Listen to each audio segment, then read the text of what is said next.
Hello there and welcome to my channel. Today I'm excited to be sharing with you the cards that I created using the December Club kits from Spellbinders. I am using a variety of kits with a variety of techniques to create today's cards. So there's a lot in this video and I hope you'll love these products as much as I do. The first card that I'm sharing features the small die of the month, which isn't so small as you can tell from this card. This die set features a beautiful floral H, the letters E, L, and O, and all the floral dies to cover that beautiful H. I'm using matte gold cardstock from Spellbinders to die cut the H first using my Platinum 6 machine. And then I'm going to use my pull-in to poke out all of those little pieces of cardstock. I am also going to die cut the H out of white cardstock as well, just to give it an extra layer. This will help when I adhere it to the card so that it gives it a little bit of depth. I am then going to die cut E, L, and O twice out of the same gold cardstock and again out of white cardstock. Next, I'm going to layer up the gold cardstock on the white cardstock to give myself that double layer of dimension. I am also going to do the same with the H and just add very small dots of glue all around that die cut so that I can adhere it to the white die cut. It's always best to also add some pressure to that as it's drying, so I'm going to use an acrylic block to place on top of that while it dries. Next, I'm going to cut a piece of powder blue cardstock down 1/4 of an inch on both sides from that A2 piece that I already had cut. And I'm using a favorite embossing folder. It's the embossing folder of the month from March of 22. Unfortunately, it is no longer available, but this is one of my favorite embossing folders. And I am going to decide to use the deboss side instead of the emboss side. This means that you'll see the negative lines instead of the positive. For right now, I'm going to put it on a piece of non-stick paper so that I can add some gold splatters to that background. This could take a little bit of time to dry, but I am going to use my heat tool to speed up that process. It's always best to touch the tip of your brush to the paper too if you want to add a larger spot. Next, I'm going to add my H die cut to my background, just making sure that I have that exactly where I want that to be placed. And then I can get that adhered down with some pressure using an acrylic block. Now it's time for me to add the rest of my letters. So I'm adding E on top of the H, but I first put the flower on there that I know that I wanted to be placed in that spot. So once I had that flower in place, that told me where my E needed to go. And then I could add my L, L, and O, just overlapping slightly. Then it was time to start adding all of those beautiful floral pieces that I had already cut. I'm adding some green leaves, and this die cut really shows you where these spots are to go. There are little dots for where the flowers should go. There are leaf shapes in the die cut where the leaves should be placed, so it gives you the perfect guidelines for this. Adding the small flowers and the larger leaves just make this a really beautiful 3D kind of floral arrangement on that H. Once I added those gems, this card was finished, and I really love this one. And I think that you can make it look so different given different color combinations, different textured backgrounds. For my next card, I'm going to be using the embossing folder of the month. I really love this heart design. It's really fun, has a lot of movement to it, and I think it creates a gorgeous card. So with this one, I added some white acrylic paint to the folder just so I got that nice contrast of color between the background and those hearts. It really makes those hearts pop up off the page. I'm stamping the sentiment using the stamp of the month. This is the clear stamp of the month.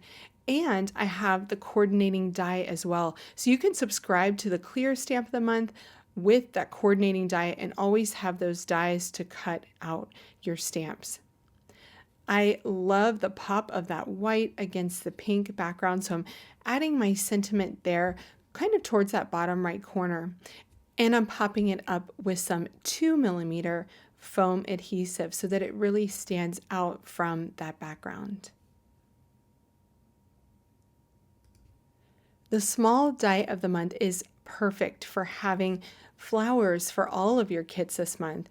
And so I cut out a few extra pieces using the small die of the month, and I'm placing my flowers around my sentiment using 1mm foam adhesive and just regular glue. To finish off, I'm adding a few essentials gems to the flower centers. And then this creates a beautiful card that has all of that gorgeous texture and those gorgeous florals on it. I just love this one. The next card features the clear stamp and die of the month. I really love this month's clear stamp. It has a great font, great for Valentine's Day. It's just really fun. So I'm getting my stamp placed on my MISTI, and I'm going to prime my stamp using a gum eraser because this is the first time that I have used it. This is the best way to get those oils off of the stamp that come with the manufacturing process. Next, I'm just going to add some black memento ink and stamp onto white cardstock. And then I'm going to stamp that a second time to make sure that is nice and black.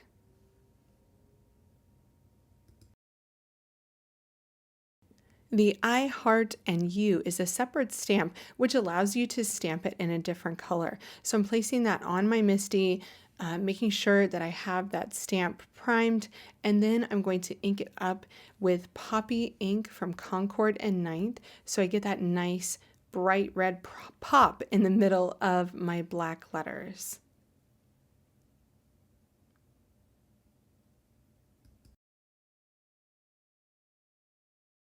Next, I'm using the Perfect Touch rectangles, which are really on sale right now. This is one of my favorite essential rectangle sets. It also comes with a little tag too. I love the edge that it creates on these rectangle die cuts. So I'm cutting this out and I'm going to start layering up my stamped image. I used the next size rectangle to cut a piece of black cardstock so I could layer that. And I've also cut a piece of pink cardstock as well. And I'm using the 3D embossing folder of the month to emboss this amazing heart fan texture on there. I really love how deep this embossed texture is on this panel. Once my 3D embossed panel is on my card front, I'm going to go ahead and start layering up my stamped sentiment on the black cardstock. And then I'm going to use 1mm foam adhesive to adhere the black cardstock to my 3D embossed panel.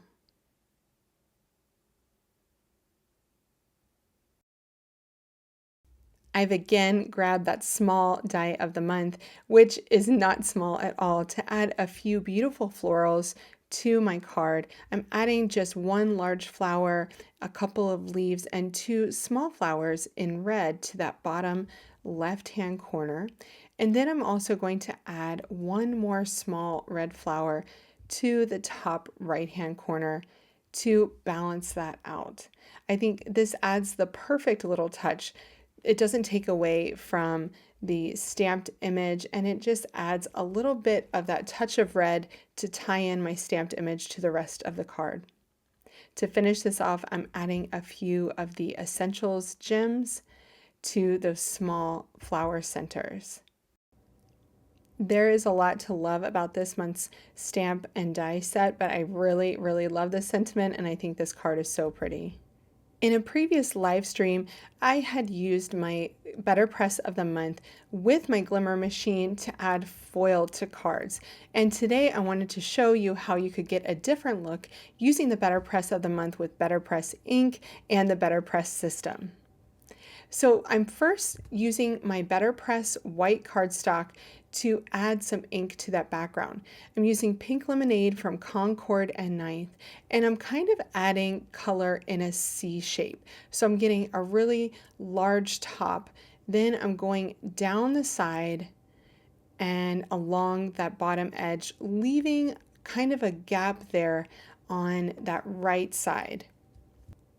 Next, I'm switching to Dragon Fruit ink, and this one is extremely concentrated. It's really bright.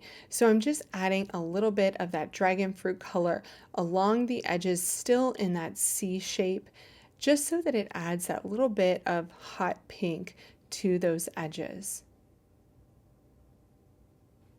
I'm switching up the ink color one more time to add a little bit of Fig from Concord and Ninth. This will add that nice deep purple, but it still has that more reddy hue to those edges. So now I have my ink blended background, and I'm placing it so that it matches the design of the BetterPress of the month.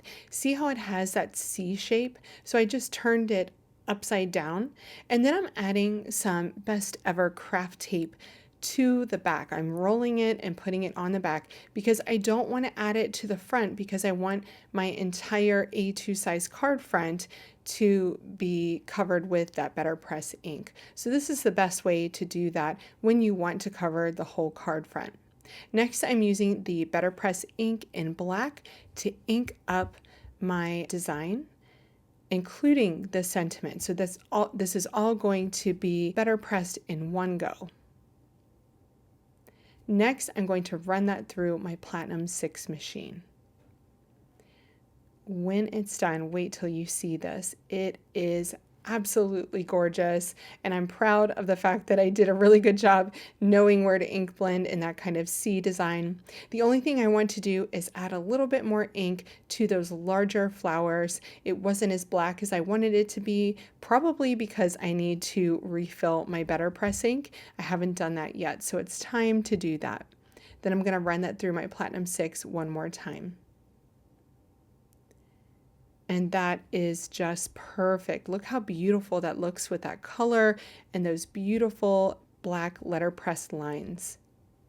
The only thing I'm going to add to this, once I get it adhered to some black cardstock, is some Black Essentials gems. This is a really elegant and gorgeous card, perfect for a very special friend in your life. Spellbinders Club Kits make creating beautiful cards so easy, and whatever techniques you enjoy creating with, you can find a club for you. These clubs are hassle-free, you can cancel at any time, and if you're looking to create more cards in 2025, this is definitely a great way to do that. I really enjoyed creating all of these cards, and I hope you love them too. Be sure to click the link in my video description by hitting that More button so that you can see all of the products that I used to create these cards today. I hope you enjoy. I look forward to creating more with you in 2025, and happy creating.